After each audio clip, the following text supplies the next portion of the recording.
ಈ ಕಾರ್ಯಕ್ರಮದಲ್ಲಿ ಪಂಚಾಂಗದ ವಿಚಾರ ಹಾಗೆ 12 ರಾಶಿಗಳ ಫಲಾನುಫಲ, ಯಾವ ರಾಶಿಗೆ ಶುಭ ಫಲವಿದೆ, ಯಾವ ರಾಶಿಯವರಿಗೆ ಅಶುಭ ಫಲವಿದೆ, ಸರಳವಾಗಿ ಏನು ಪರಿಹಾರ ಮಾಡಿಕೊಳ್ಬೇಕು ಅನ್ನುವಂಥದ್ದು ಮತ್ತು ದಿನವೂ ಕೂಡ ವಿಶೇಷ ಸಂಗತಿಯನ್ನ ಜ್ಯೋತಿಷಾಸ್ತ್ರದ ವಿಚಾರವಾಗಿ, ಧರ್ಮಾಚರಣೆಯ ವಿಚಾರವಾಗಿ, ಆಚಾರ ವಿಚಾರ, ಹಬ್ಬ ಹರಿದಿನ ಹೀಗೆ ಅನೇಕ ಸಂಗತಿಗಳನ್ನು ನಮಗೆ ತಿಳಿಸಿಕೊಡುವುದಕ್ಕೆ ಖ್ಯಾತ ಜ್ಯೋತಿಷಿಗಳು, ಧಾರ್ಮಿಕ ಆಧ್ಯಾತ್ಮಿಕ ಚಿಂತಕರು, ಸಂಖ್ಯಾಶಾಸ್ತ್ರಜ್ಞೆ, ಟ್ಯಾರೋ ಟ್ರೀಡರ್ ಶ್ರೀಮತಿ ದಿವ್ಯಾ ಸುಬ್ರಹ್ಮಣ್ಯ ಅವರಿದ್ದಾರೆ. ಕಾರ್ಯಕ್ರಮಕ್ಕೆ ಸ್ವಾಗತಿಸೋಣ. ಮೇಡಮ್ ನಮಸ್ತೆ, ಕಾರ್ಯಕ್ರಮಕ್ಕೆ ಸ್ವಾಗತ. ಗುರವೇ ಸರ್ವಲೋಕಾನಾಂ ಭಿಷಜೆ ಭವರೋಗಿನಾಂ ನಿಧಯೇ ಸರ್ವವಿದ್ಯಾನಾಂ ದಕ್ಷಿಣಾಮೂರ್ತಯೇ ನಮಃ. ಶ್ರೀ ಮಹಾಗಣಾಧಿಪತಯೇ ನಮಃ. ಗುರುಭ್ಯೋ ನಮಃ. ನಮಸ್ಕಾರ ಮೇಡಮ್. ಮೊದಲನೇದಾಗಿ ಪಂಚಾಂಗದ ವಿಚಾರವನ್ನು ಕೇಳೋದಾದ್ರೆ, ಹೇಗಿದೆ ಈ ಶುಭ ದಿನದ ಪಂಚಾಂಗ? ಇಂದಿನ ಪಂಚಾಂಗ ಅಂತ ಬಂದಾಗ ವಾರ ಬಂದು ಸೋಮವಾರ, ತಿಥಿ ಬಂದು ಚತುರ್ದಶಿ ತಿಥಿ ಇರುವಂತಹ ದಿನ, ನಕ್ಷತ್ರ ಆರ್ದ್ರ ನಕ್ಷತ್ರ, ಇವತ್ತು ಪೂರ್ತಿ ಆರ್ದ್ರ ನಕ್ಷತ್ರನೇ ಇರುವಂಥದ್ದು. ಹಾಗೆಯೇ ವಿಷ್ಟಿ ಹಾಗೆ ಸಕುನಿ ಅನ್ನುವಂತಹ 2 ಕರ್ಣಗಳಿರುವಂಥದ್ದು. ಹಾಗೆಯೇ ಯೋಗ ಬಂದು ಧ್ರುವ ಯೋಗ ಅನ್ನುವಂತಹ ಯೋಗ ಇರುವಂತಹ ದಿನ ಇವತ್ತು ಅಂತ ಹೇಳ್ಬಹುದು. ಓಕೆ, ಇದು ಪಂಚಾಂಗದ ವಿಚಾರವಾಗಿದೆ. ಇನ್ನು 12 ರಾಶಿಗಳ ಫಲಾನುಫಲ, ಅವರವರ ರಾಶಿಗೆ ಮೇಷದಿಂದ ಮೀನ ರಾಶಿಯ ತನಕ ಹೇಗಿದೆ ಇವತ್ತಿನ ಫಲಾನುಫಲಗಳು, ಯಾವ ರಾಶಿಗೆ ಶುಭ ಫಲಗಳಿದೆ? ಮೊದಲನೇದಾಗಿ ಮೇಷರಾಶಿ. 13ನೇ ತಾರೀಕು ಜುಲೈ 2026 ಸೋಮವಾರ. ಮೇಷರಾಶಿಯವರಿಗೆ ಬೆಳಗ್ಗೆಯಿಂದಲೇ ಕೆಲಸದ ಒತ್ತಡ ಹೆಚ್ಚಾಗಿರುತ್ತೆ. ನಿಮ್ಮ ಚುರುಕುತನ, ನಿಮ್ಮ ಒಂದು ಕ್ವಿಕ್ ಆಗಿರುವಂತಹ ನೇಚರ್, ಈ ಎಲ್ಲವನ್ನ ಆರಾಮಾಗಿ ನಿಭಾಯಿಸೋದಕ್ಕೆ, ಸಮರ್ಥವಾಗಿ ನಿಭಾಯಿಸೋದಕ್ಕೆ ತುಂಬ ಸಹಾಯವಾಗಿ ಇರುತ್ತೆ ಅಂತ ಹೇಳ್ಬಿಟ್ಟು, ಉದ್ಯೋಗದಲ್ಲಿ ನಿಮ್ಮ ಮಾತಿಗೆ ಹೆಚ್ಚಿನ ಮಹತ್ವ ದೊರೀಬಹುದು. ಹಾಗೆಯೇ ಹಳೆಯ ಸ್ನೇಹಿತರಿಂದ ಒಂದು ಸರ್ಪ್ರೈಸ್ ನ್ಯೂಸ್ನ ಕೇಳೋದಕ್ಕೆ, ಅಚ್ಚರಿಯ ಒಂದು ನ್ಯೂಸ್ನ ಕೇಳೋದಕ್ಕೆ ಸಾಧ್ಯ ಇರುತ್ತೆ. ಹಣಕಾಸಿನ ವಿಚಾರದಲ್ಲಿ ಲಾಭ ಆಗುವಂತಹ ಚಾನ್ಸಸ್ ಇರುತ್ತೆ. ಇದರಿಂದ ಮನೆಯಲ್ಲಿ ಸಂತೋಷ ಕೂಡ ಇರುತ್ತೆ. ಸಂಜೆ ಕುಟುಂಬದೊಂದಿಗೆ ಸಮಯವನ್ನ ಕಳೆಯುವಂತಹ ಒಂದು ಸಮಯ ಇದು. ಇದರಿಂದ ಮನಸ್ಸಿಗೆ ನೆಮ್ಮದಿ ದೊರೀತದೆ. ಓಕೆ, ಒಟ್ಟಾರೆ ಮೇಷರಾಶಿಯವರಿಗೆ ಸಾಕಷ್ಟು ಶುಭ ಫಲಗಳಿದೆ. ನೆಕ್ಸ್ಟ್ ವೃಷಭಕ್ಕೆ ಬಂದ್ರೆ, ವೃಷಭ ರಾಶಿಯವರಿಗೆ ಹೇಗಿದೆ ಈ ದಿನ? ವೃಷಭ ರಾಶಿಯವರಿಗೆ ಇವತ್ತು ಹೊಸ ಜವಾಬ್ದಾರಿಗಳು ನಿಮ್ಮನ್ನ ಮತ್ತಷ್ಟು ಒಂದು ಮೆಚೂರಿಟಿಯ ಪ್ರಬುದ್ಧರನ್ನಾಗಿ ಮಾಡುತ್ತೆ ಅಂತ ಹೇಳ್ಬೋದು. ವ್ಯವಹಾರದಲ್ಲಿ ಒಂದು ಗ್ರಾಹಕರ ಅಂದರೆ ನಿಮ್ಮ ಕಸ್ಟಮರ್ಸ್ ಯಾರಿದ್ದಾರೆ ಅವರ ಒಂದು ವಿಶ್ವಾಸ ಹೆಚ್ಚಾಗುವಂತಹ ದಿನ, ನಂಬಿಕೆ ಜಾಸ್ತಿ ಆಗುತ್ತೆ. ಈ ಶಾಪ್ಗೆ ಹೋದರೆ ಅಥವಾ ಇವ್ರ ಹತ್ರ ಹೋದರೆ ನಮ್ಮ ಕೆಲಸ ಆಗುತ್ತಪ್ಪ ಅನ್ನುವಂಥ, ಇದು ಯಾವುದೇ ಸರ್ವಿಸ್ ಸೆಕ್ಟರ್ ಆಗಿರ್ಬೋದು ಅಥವಾ ಪ್ರಾಡಕ್ಟ್ಸ್ ಆಗಿರ್ಬೋದು, ಇವ್ರ ಹತ್ರ ಹೋದರೆ ನಮಗೆ ನಂಬಿಕೆ ಇರುತ್ತಪ್ಪ, ಇವರು ಸರಿಯಾದ ಕೆಲಸವನ್ನು ಮಾಡಿಕೊಡ್ತಾರೆ ಅನ್ನುವಂಥ ಒಂದು ವಿಶ್ವಾಸ ಗಳಿಸ್ಕೊಳ್ಳುವಂತಹ ದಿನ. ಮನೆಯಲ್ಲಿ ಹಿರಿಯರೊಂದಿಗೆ ನಡೆಯುವಂತಹ ಮಾತುಕತೆ ಏನಿದೆ ಅದರಿಂದ ನಿಮಗೆ ಒಂದು ಸಮಸ್ಯೆಗೆ ಪರಿಹಾರ ದೊರಕೋದಕ್ಕೆ ಅವಕಾಶ ಇರುತ್ತೆ. ಆರೋಗ್ಯದ ಬಗ್ಗೆ ಹೆಚ್ಚು ನಿರ್ಲಕ್ಷ್ಯ ಮಾಡೋದು ಬೇಡ, ವಿಶ್ರಾಂತಿಗೂ ಆದ್ಯತೆಯನ್ನು ನೀಡಬೇಕು.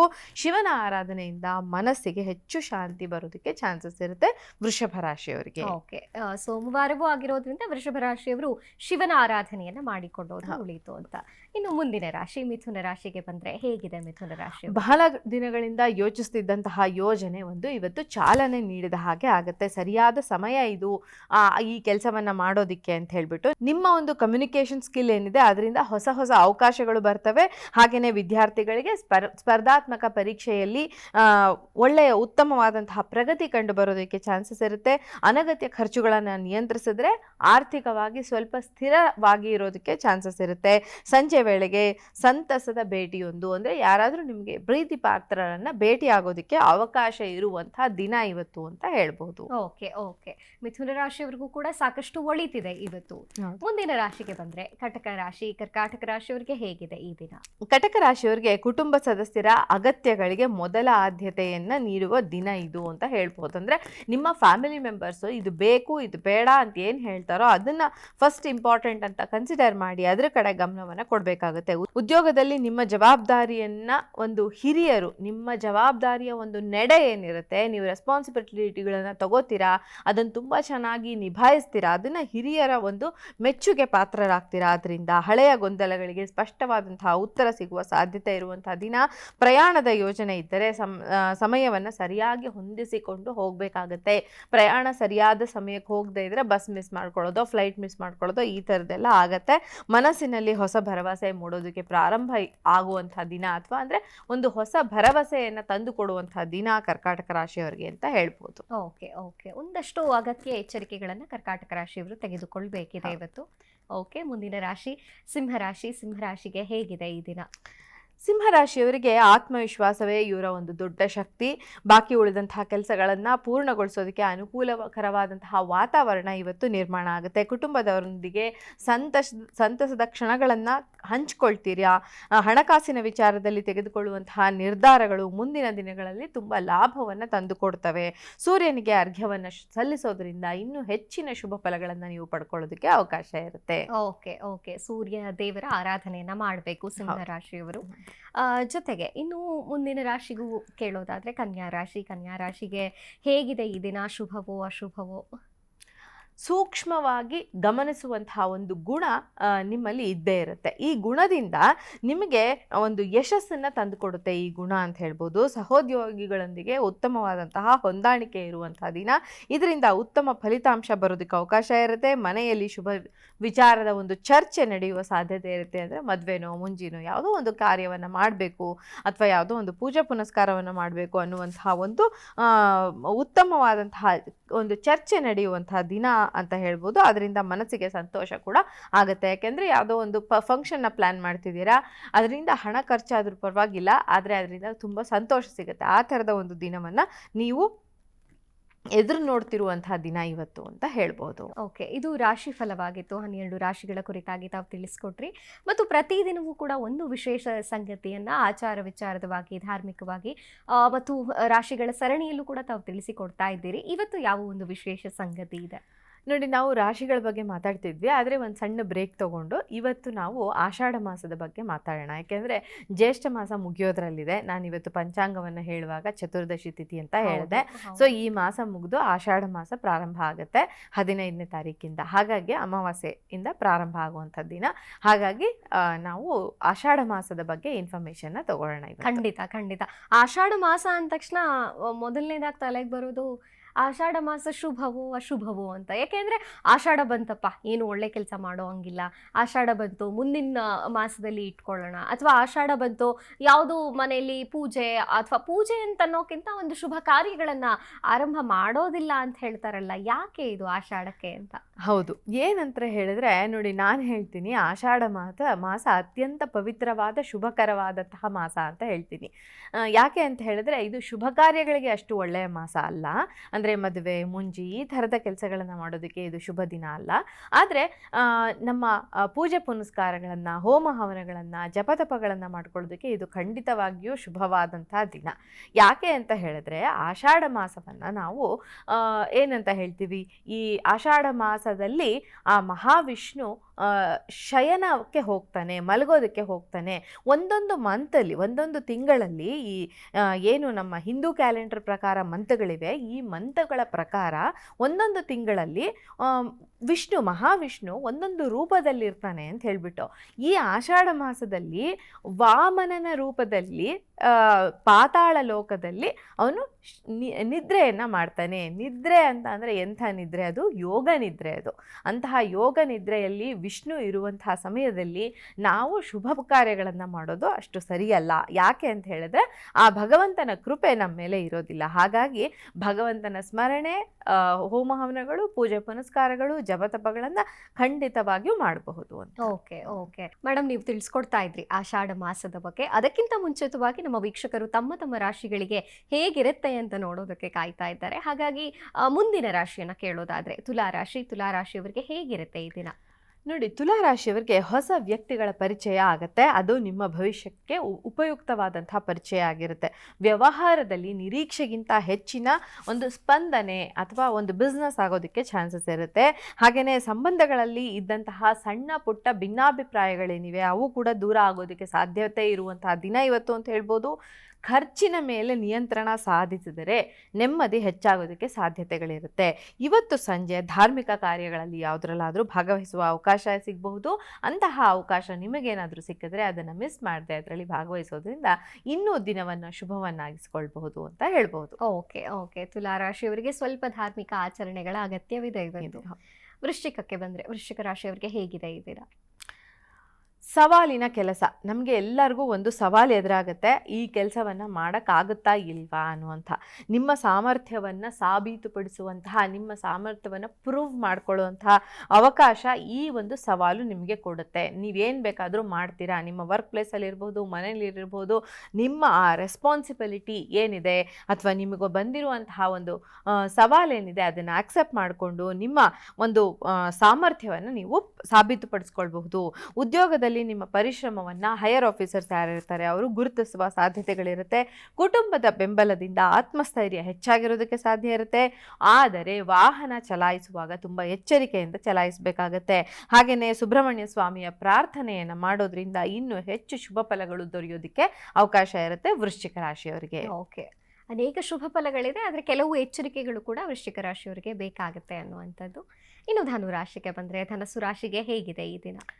ಧನುರಾಶಿಯವರಿಗೆ ಹೊಸ ಆಲೋಚನೆಗಳನ್ನು ಕಾರ್ಯರೂಪಕ್ಕೆ ತರಬಹುದಾದಂತಹ ದಿನ ಇವತ್ತು. ಏನೋ ಐಡಿಯಾ ಬಂದಿರುತ್ತೆ, ತುಂಬ ದಿನದಿಂದ ಅದನ್ನು ಹೇಳಿರಲ್ಲ, ಆ ಕೆಲಸವನ್ನು ಕಾರ್ಯರೂಪಕ್ಕೆ ತರಬಹುದು. ಹಾಗೆಯೇ ದೂರದ ಸ್ಥಳದಿಂದ ಬರ್ತಾ ಇರುವಂತಹ ಒಂದು ಮಾಹಿತಿ ಏನಿದೆ ಅದು ನಿಮ್ಮ ಮನಸ್ಸಿಗೆ ಸಂತೋಷವನ್ನು ತರೋದಕ್ಕೆ ಅವಕಾಶ ಇರುತ್ತೆ. ಆರ್ಥಿಕವಾಗಿ ಸ್ಥಿರತೆ ಕಾಯ್ದುಕೊಳ್ಳುವಂತಹ ದಿನ ಇವತ್ತು. ಏನೋ ಕಾನ್ಫಿಡೆಂಟ್ ಆಗಿ ಮುಂದೆ ಹೋಗ್ತೀರಾ, ಫೈನಾನ್ಸಸ್ ಚೆನ್ನಾಗಿದೆಯಪ್ಪ, ಏನು ತೊಂದರೆ ಇಲ್ಲ, ಅಥವಾ ಯಾವುದೋ ದುಡ್ಡು ಬರುತ್ತೆ ಅನ್ನುವಂಥ ಒಂದು ಕಾನ್ಫಿಡೆನ್ಸು ನಿಮಗೆ ಇರುತ್ತೆ. ಉಳಿತಾಯದ ಮನೋಭಾವನೆ ಹೆಚ್ಚಾಗಿರೋದಕ್ಕೆ ಸಾಧ್ಯ ಇರುತ್ತೆ. ಮಕ್ಕಳ ಸಾಧನೆ ಅಥವಾ ಅವರಿಂದ ಶುಭ ಸುದ್ದಿ ಕೇಳುವ ಸಾಧ್ಯತೆ ಕೂಡ ಧನುರಾಶಿಯವರಿಗೆ ಇವತ್ತು ಇದೆ. ನಿಮ್ಮ ಆಶಾವಾದಿ ಮನೋಭಾವನೆ ಏನಿದೆ ಅದು ಎಲ್ಲರನ್ನ ಆಕರ್ಷಿಸುತ್ತೆ, ಅಟ್ರಾಕ್ಟ್ ಮಾಡುತ್ತೆ ಅಂತ ಹೇಳ್ಬೋದು ಧನುರಾಶಿಯವರ ಒಂದು ಪರ್ಸನಾಲಿಟಿ ಇವತ್ತು. ಓಕೆ ಓಕೆ ಓಕೆ ಮುಂದಿನ ರಾಶಿಗೆ ಬಂದರೆ ಮಕರ ರಾಶಿ ಹೇಗಿದೆ? ಮಕರ ರಾಶಿಯವರಿಗೆ ಈ ದಿನ ಉದ್ಯೋಗ ಅಥವಾ ವ್ಯವಹಾರದಲ್ಲಿ ಹೊಸ ಸಂಪರ್ಕಗಳು ಪ್ರಯೋಜನಕಾರಿ ಆಗಬಹುದು. ಮನೆಯ ವಾತಾವರಣ ತುಂಬ ತಿಳಿಯಾಗಿರುತ್ತೆ, ಹಗುರವಾಗಿರುತ್ತೆ. ಅಂದ್ಕೊಂಡಂತಹ ಕೆಲಸಗಳು ಹೆಚ್ಚಾಗಿ ಆಗ್ತವೆ, ಸಂತೋಷದ ಕ್ಷಣಗಳು ಹೆಚ್ಚಾಗ್ತವೆ. ಅನಗತ್ಯ ವಾದ ವಿವಾದಗಳಿಂದ ಸ್ವಲ್ಪ ದೂರ ಇರುವುದು ಉತ್ತಮವಾದಂಥ ವಿಚಾರ. ಸಂಜೆ ವೇಳೆಗೆ ಮನಸ್ಸಿಗೆ ತೃಪ್ತಿ ನೀಡುವ ಅನುಭವ ಸಿಗುತ್ತೆ. ಅಂದರೆ ಏನೋ ಒಂದು ಸ್ಯಾಟಿಸ್ಫೈಡ್ ಆಗಿರುವಂಥ ಒಂದು ಫೀಲ್ ಇವತ್ತು ನಿಮಗೆ ಖಂಡಿತವಾಗಿಯೂ ಇರುತ್ತೆ ಮಕರ ರಾಶಿಯವರಿಗೆ. ಓಕೆ ಓಕೆ ಮಕರ ರಾಶಿಯವರಿಗೂ ಕೂಡ ಸಾಕಷ್ಟು ಶುಭ ಫಲಗಳಿದೆ, ಕೆಲವು ಎಚ್ಚರಿಕೆಗಳು ಬೇಕು ಅನ್ನುವಂಥದ್ದು. ಇನ್ನು ಕುಂಭ ರಾಶಿಗೆ ಬಂದರೆ ಹೇಗಿದೆ ಕುಂಭರಾಶಿಯವರಿಗೆ? ಕುಂಭರಾಶಿಯವರಿಗೆ ಸೃಜನಾತ್ಮಕ ಚಿಂತನೆಗಳು ಇಂದು ಉತ್ತಮವಾದಂತಹ ಫಲಿತಾಂಶವನ್ನು ಕೊಡ್ತವೆ. ಅಂದರೆ ನೀವೇ ಇಂಡಿಪೆಂಡೆಂಟ್ ಆಗಿ ಯೋಚನೆ ಮಾಡಿ, ಕ್ರಿಯೇಟಿವ್ ಆಗಿ ಯೋಚನೆ ಮಾಡಿ ಏನು ಕೆಲಸ ಮಾಡೋಕ್ಕೆ ಹೋದರೂ ಅದು ನಿಮಗೆ ಉತ್ತಮವಾದಂತಹ ಫಲವನ್ನು ತಂದುಕೊಡುತ್ತೆ ಅಂತ ಹೇಳ್ಬೋದು. ನಿಮ್ಮ ಸಲಹೆಯನ್ನು ಇತರರು ಗೌರವದಿಂದ ಸ್ವೀಕರಿಸ್ತಾರೆ. ನೀವೇನೋ ಯಾರಿಗೋ ಸಜೆಸ್ಟ್ ಮಾಡ್ತೀರಾ, ಅದನ್ನು ತುಂಬ ಒಂದು ಗೌರವದಿಂದ ಅಕ್ಸೆಪ್ಟ್ ಮಾಡಿ ಆ ಕೆಲಸಗಳನ್ನು ಮಾಡೋದಕ್ಕೆ ಅವಕಾಶ ಇರುತ್ತೆ. ಹಣಕಾಸಿನ ಯೋಜನೆಯನ್ನು ಸ್ವಲ್ಪ ಪರಿಶೀಲಿಸಬೇಕು ಅಂತ ಹೇಳ್ತೀವಲ್ಲ, ಅದನ್ನು ಮಾಡಬೇಕಾಗುತ್ತೆ. ಉತ್ತಮವಾದಂತಹ ಲಾಭ ಕಾಣಬಹುದಾದಂಥ ದಿನ, ಅದರಲ್ಲೂ ಬಿಸ್ನೆಸ್ ಫೀಲ್ಡ್ನಲ್ಲಿ ಇರೋರಿಗೆ ಸ್ನೇಹಿತರೊಂದಿಗೆ ನಡೆದ ಮಾತುಕತೆ ಹೊಸ ಉತ್ಸಾಹವನ್ನು ತಂದುಕೊಡೋದಕ್ಕೆ ಅವಕಾಶ ಇರುತ್ತೆ. ಅಂದರೆ ತುಂಬ ಕ್ಲೋಸ್ ಫ್ರೆಂಡ್ಸ್ ಜೊತೆಗೆ ಒಂದು ಮೀಟಿಂಗ್ ಆಗುತ್ತೆ ಇವತ್ತು ಅಂತ ಹೇಳ್ಬೋದು. ಧ್ಯಾನ ಅಥವಾ ಪ್ರಾರ್ಥನೆ ಮನಸ್ಸಿಗೆ ಇನ್ನೂ ಹೆಚ್ಚಿನ ನೆಮ್ಮದಿಯನ್ನು ತಂದು ಕೊಡೋದಕ್ಕೆ ಅವಕಾಶ ಇರುತ್ತೆ. ಹಾಗಾಗಿ ಯಾವುದೇ ದೇವಸ್ಥಾನಗಳಿಗೆ ಹೋಗಿ ಸ್ವಲ್ಪ ಹೊತ್ತು ಕೂತ್ಕೊಂಡು ಅಲ್ಲಿ ಪ್ರಾರ್ಥನೆಯನ್ನು ಮಾಡಿ ಬರೋದು ಕುಂಭರಾಶಿಯವರಿಗೆ ತುಂಬ ಒಳ್ಳೆಯದು ಅಂತ ಹೇಳ್ಬೋದು. ಓಕೆ ಓಕೆ ಕುಂಭರಾಶಿಯವರಿಗೂ ಸಾಕಷ್ಟು ಶುಭ ಫಲಗಳಿದೆ, ಕೆಲವು ಎಚ್ಚರಿಕೆಗಳು ಮುಖ್ಯವಾಗಿ ಹಣಕಾಸಿನಲ್ಲಿ ಬೇಕಾಗುತ್ತೆ ಅನ್ನುವಂಥದ್ದು. ಇನ್ನು ಮೀನರಾಶಿಗೆ ಬಂದರೆ ಹೇಗಿದೆ ಮೀನರಾಶಿಯವರಿಗೆ? ಮೀನರಾಶಿಯವರಿಗೆ ನಿಮ್ಮ ಸಹಾನುಭೂತಿ ಮತ್ತು ಮೃದು ಸ್ವಭಾವದಿಂದ ಸಂಬಂಧಗಳು ಮತ್ತಷ್ಟು ಗಟ್ಟಿ ಆಗ್ತವೆ ಅಂತ ಹೇಳ್ಬೋದು. ತುಂಬ ಫ್ರೆಂಡ್ಲಿ ಆಗಿರ್ತೀರಾ, ತುಂಬ ಹೆಲ್ಪ್ಫುಲ್ ಆಗಿರ್ತೀರಾ. ಇದರಿಂದ ನಿಮ್ಮ ಮತ್ತು ಇನ್ನು ಎದುರುಗಿನವರ ಸಂಬಂಧ ಮತ್ತಷ್ಟು ಗಟ್ಟಿ ಆಗುತ್ತೆ. ಉದ್ಯೋಗದಲ್ಲಿ ಹೊಸ ಜವಾಬ್ದಾರಿಗಳು ಬರ್ತವೆ. ಆತ್ಮವಿಶ್ವಾಸದಿಂದ ಎಲ್ಲವನ್ನ ಸ್ವೀಕರಿಸಿ ಮುನ್ನಡೆತೀರಾ. ಕಲಾ, ಶಿಕ್ಷಣ, ಸೃಜನಾತ್ಮಕ ಕ್ಷೇತ್ರದಲ್ಲಿ ಇರೋರಿಗೆ ಉತ್ತಮ ಅವಕಾಶಗಳು ದೊರೆಯಬಹುದು ಅಂತ ಹೇಳ್ಬಿಟ್ಟು, ಅಂದರೆ ಎಜುಕೇಷನ್ ಡಿಪಾರ್ಟ್ಮೆಂಟಲ್ಲಿ ಇರಬಹುದು, ಕ್ರಿಯೇಟಿವ್ ಫೀಲ್ಡಲ್ಲಿ ಇರಬಹುದು, ಅಥವಾ ಯಾವುದೇ ಫೀಲ್ಡಲ್ಲಿ ಇದ್ದರೂ ಕೂಡ ಒಂದು ಎಕ್ಸ್ಟ್ರಾ ಎಫರ್ಟ್ ಹಾಕಿ ಕೆಲಸ ಮಾಡಿದಾಗ ಇಂಪಾರ್ಟೆನ್ಸ್ ಸಿಕ್ಕೇ ಸಿಗುತ್ತೆ ಅಂತ ಹೇಳ್ಬೋದು. ಹಾಗೆಯೇ ಆರೋಗ್ಯದಲ್ಲಿ ಸಣ್ಣ ಬದಲಾವಣೆ ಕಂಡರೂ ಸಮಯಕ್ಕೆ ಸರಿಯಾಗಿ ನೀವು ತೋರಿಸ್ಕೊಂಡು ನಿಮ್ಮ ಆರೋಗ್ಯವನ್ನು ಸರಿಯಾಗಿ ಇಟ್ಕೋಬೇಕಾಗುತ್ತೆ. ನೀವು ಮಾಡಿದ ಪ್ರಯತ್ನಕ್ಕೆ ತಕ್ಕಂತಹ ತೃಪ್ತಿ ನೀಡುವಂತಹ ಕೆಲಸ ಇವತ್ತು ಆಗೋದಕ್ಕೆ ಅವಕಾಶ ಇರುತ್ತೆ ಅಂತ ಹೇಳ್ಬೋದು. ಓಕೆ ಓಕೆ ಸೃಜನಾತ್ಮಕತೆಗೆ ಮೀನರಾಶಿಯವರಿಗೆ ಹೆಚ್ಚಿನ ಒಳಿತು ಇವತ್ತು ಕಂಡುಕೊಳ್ಬಹುದು ಅನ್ನುವಂಥದ್ದು. ಇನ್ನು ಖಂಡಿತವಾಗಿ ಆಷಾಢ ಮಾಸದ ಬಗ್ಗೆ ತಾವು ತಿಳಿಸ್ಕೊಡ್ತಾ ಇದ್ರಿ. ಇದು ದೇವರ ಪೂಜೆಗೆ, ದೇವರನ್ನ ಆರಾಧನೆ ಮಾಡೋದಕ್ಕೆ ವಿಶೇಷವಾದಂತಹ ಮಾಸ ಅಂತ. ಇನ್ನು ವಿಷ್ಣುವಿನ ಆರಾಧನೆ ಕುರಿತಾಗಿ ಹೇಳೋದಾದ್ರೆ, ಮುಂದುವರಿಸೋದಾದ್ರೆ?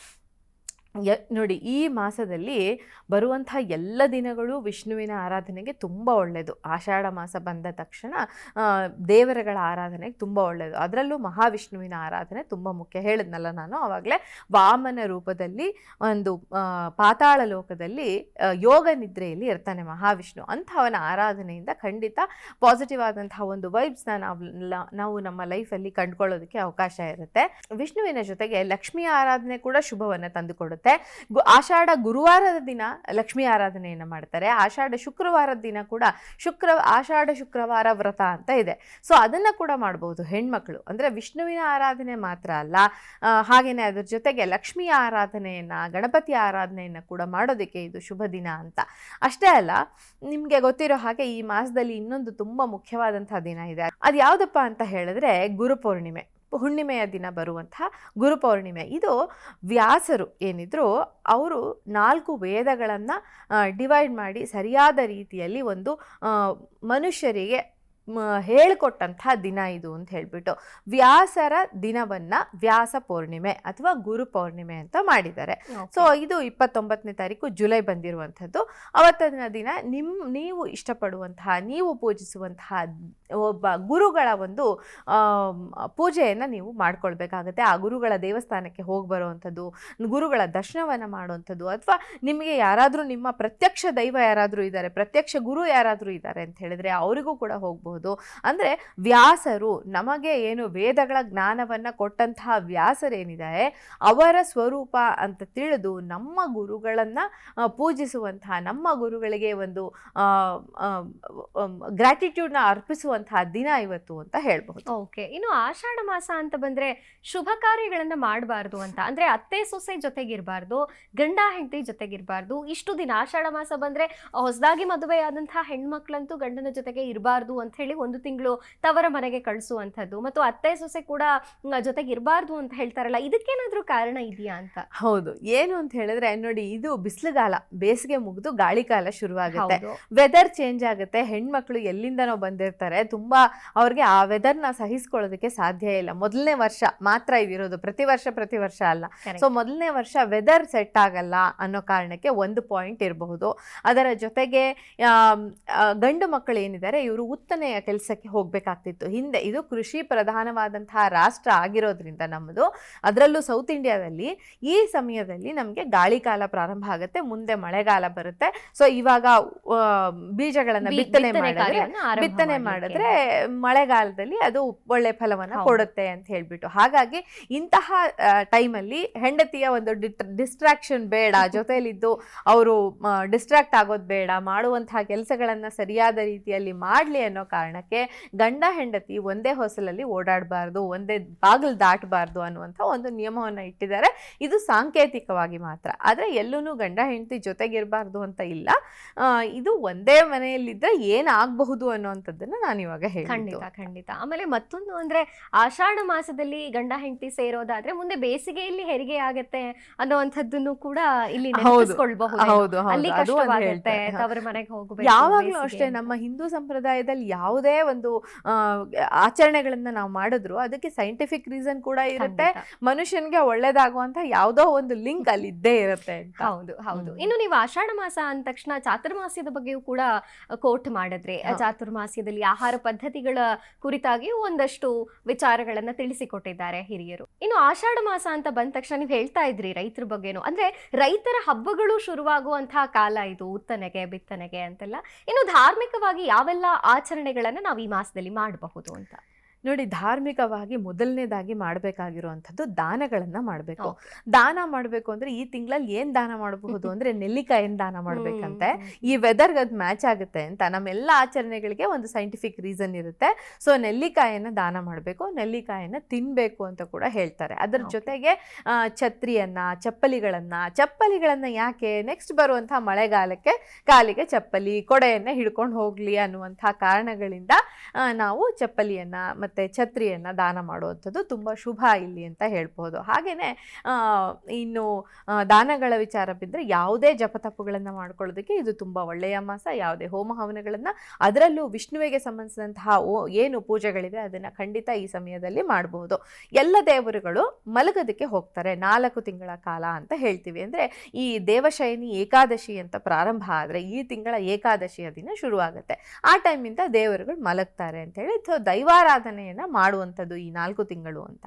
ಎಲ್ಲ ದೇವರುಗಳ ಆರಾಧನೆಗೆ ಇದು ತುಂಬ ಶುಭವಾದ ತಿಂಗಳು ಅಂತ ಹೇಳ್ಬೋದು. ಅದರಲ್ಲೂ ಆಷಾಢದ ಲಕ್ಷ್ಮೀ ಪೂಜೆ ಶುಕ್ರವಾರ ಗುರುವಾರಗಳ ದಿನ ಕೂಡ ಲಕ್ಷ್ಮೀ ಪೂಜೆಯನ್ನು ಮಾಡ್ತಾರೆ ಆಷಾಢ ಮಾಸದಲ್ಲಿ ಅಂತ ಹೇಳ್ಬಹುದು. ಓಕೆ ಓಕೆ ಆಷಾಢ ಮಾಸದ ಕುರಿತಾದ ಸಾಕಷ್ಟು ಮಾಹಿತಿಯನ್ನು ವೀಕ್ಷಕರಿಗೆ ತಿಳಿಸಿಕೊಟ್ಟಿದ್ದೀರಿ. ಜೊತೆಗೆ 12 ರಾಶಿಗಳ ಫಲಾನುಫಲಗಳನ್ನು ಕೂಡ ಎಲ್ಲ ಮಾಹಿತಿಗಾಗಿ ಧನ್ಯವಾದಗಳು. ನಮಸ್ಕಾರ. ಎಸ್ ವೀಕ್ಷಕರೇ, ಜ್ಯೋತಿಷ್ಯ ಜಾಗೃತಿಯ ಇವತ್ತಿನ ಕಾರ್ಯಕ್ರಮದಲ್ಲಿ ಆಷಾಢ ಮಾಸದ ಕುರಿತಾದ ಸಾಕಷ್ಟು ಮಾಹಿತಿಯನ್ನು ನಾವು ತಿಳಿದುಕೊಂಡಿದ್ದೇವೆ. ಹಾಗೆಯೇ 12 ರಾಶಿಗಳ ಫಲಾನುಫಲಗಳನ್ನು ಕೂಡ ಕೇಳಿಕೊಂಡಿದ್ದೇವೆ. ಮುಂದಿನ ಸಂಚಿಕೆಯಲ್ಲಿ ಇಂಥ ಮತ್ತೆ ವಿಶೇಷವಾದಂಥ ಮಾಹಿತಿಯೊಂದಿಗೆ ಭೇಟಿಯಾಗ್ತೇವೆ. ನೋಡ್ತಾ ಇರಿ PNS ವಿಸ್ತಾರ ನ್ಯೂಸ್, ನೇರ ನಿಖರ ಜನಪರ.